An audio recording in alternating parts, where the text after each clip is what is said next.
आपण पाहत आहात बीव्ही महाराष्ट्र न्यूज, खबरबात महाराष्ट्राची।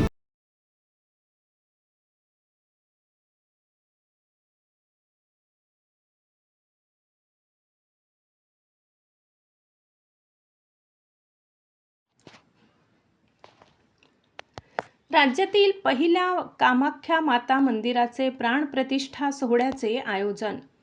निफाड तालुक्यातील धरणगाव खडक येथे भक्ती, श्रद्धा आणि अध्यात्म यांचा संगम अनुभवायला मिळत आहे। भव्यदिव्य अशा श्री कामाख्या माता मंदिर प्राणप्रतिष्ठा सोहळ्याला आज पंचकुंडात्मक शतचंडी यागाला आज भक्तिमय वातावरणात शुभारंभ झालाय। या श्री कामाख्या माता दशमहाविद्या नवनाथ, बडेबाबा मच्छिंद्रनाथ, महामाया तिलस्मिया, यक्षिणी, शिवमंदिर व बावन्नबीर यांच्या कृपेने आणि साधू संतांच्या आशीर्वादाने हा सोहळा अधिकच पावन ठरत आहे। या पवित्र कार्याची प्राणप्रतिष्ठा परमपूज्य सद्गुरू जनार्दन स्वामी महाराज यांचे कृपापात्र शिष्य परमपूज्य माधवगिरी महाराज यांच्या शुभहस्ते पार पडणार असून वेदमूर्ती राजाराम खोचे गुरुजी यांच्या मार्गदर्शनाखाली विविध धार्मिक विधी संपन्न होत आहेत। मूर्तींची सबाध्य मिरवणूक, वेदपठण, शांतीसुक्त, गणेशपूजन, मंडप प्रवेश, योगिनी मंडल स्थापना, शतचंडी याग, नवग्रह स्थापना, सप्तशती पाठ, अभिषेक, हवन, न्यासविधी, ध्यान निवास, दत्तयाग, रुद्रयाग अशा विविध धार्मिक कार्यक्रमांनी संपूर्ण परिसर भक्तिरसात न्हाऊन निघाला।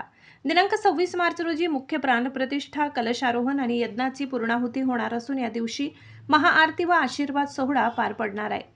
सोबतच अखंड हरिनाम सप्ताहाचेही भव्य आयोजन करण्यात आले असून महाराष्ट्रातील नामवंत कीर्तनकार हरिभक्त पारायण समाधान महाराज शर्मा, हरिभक्त पारायण विकास महाराज देवडे, हरिभक्त पारायण तुकाराम महाराज मुळीक, हरिभक्त पारायण प्रकाश महाराज जवंजाळ, हरिभक्त पारायण अंकुश महाराज साखरे, हरिभक्त पारायण ज्ञानेश्वर महाराज जडकेकर, हरिभक्त पारायण बाळू महाराज गिरगावकर यांची कीर्तन सेवा लाभणार आहे। तसेच 27 मार्च रोजी हरिभक्त पारायण अशोक महाराज ईगल यांचे काल्याचे कीर्तन आणि मंदिर परिसरावर हेलिकॉप्टरद्वारे भव्य पुष्पवृष्टी हा सोहळा अधिकच अविस्मरणीय ठरणार आहे। कार्यक्रमासाठी गायनाचार्य हरिभक्त पारायण निळोबा महाराज सूर्यवंशी, हरिभक्त पारायण रोहिदास महाराज जागदाडे, हरिभक्त पारायण अभिजित देशमुख, हरिभक्त पारायण जनक सोडंजे, तसेच मृदंगाचार्य हरिभक्त पारायण हनुमान बापू शिंदे, हरिभक्त पारायण विकास महाराज बेलकर, हरिभक्त पारायण प्रदीप महाराज बोराडे यांची उपस्थिती लाभणार आहे। या मंदिर उभारणीसाठी शांताराम सुदाम जाधव आणि श्री भागवत सुदाम जाधव यांचे मोलाचे सहकार्य लाभले।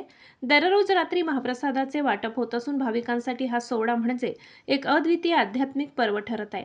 या भक्तिमय सोहळ्याचा लाभ घेण्यासाठी पीठाधीश्वर श्री गणेश जयराम जगताप, सौ छाया गणेश जगताप, कुमारी श्रद्धा गणेश जगताप, कुमारा विश्वसिंग गणेश जगताप, वीरसिंग गणेश जगताप, कुमार कृष्णा शांताराम जाधव, समस्त जगताप व जाधव परिवार यांनी सर्व भाविकांना मोठ्या संख्येने उपस्थित राहण्याचे भावपूर्ण आवाहन केले। धरणगाव खडक येथे भक्तीचा महासागर उसळला। आपणही या दिव्य सोहळ्याचे साक्षीदार होऊया। बीव्ही न्यूज महाराष्ट्रासाठी राहुल कुलकर्णी।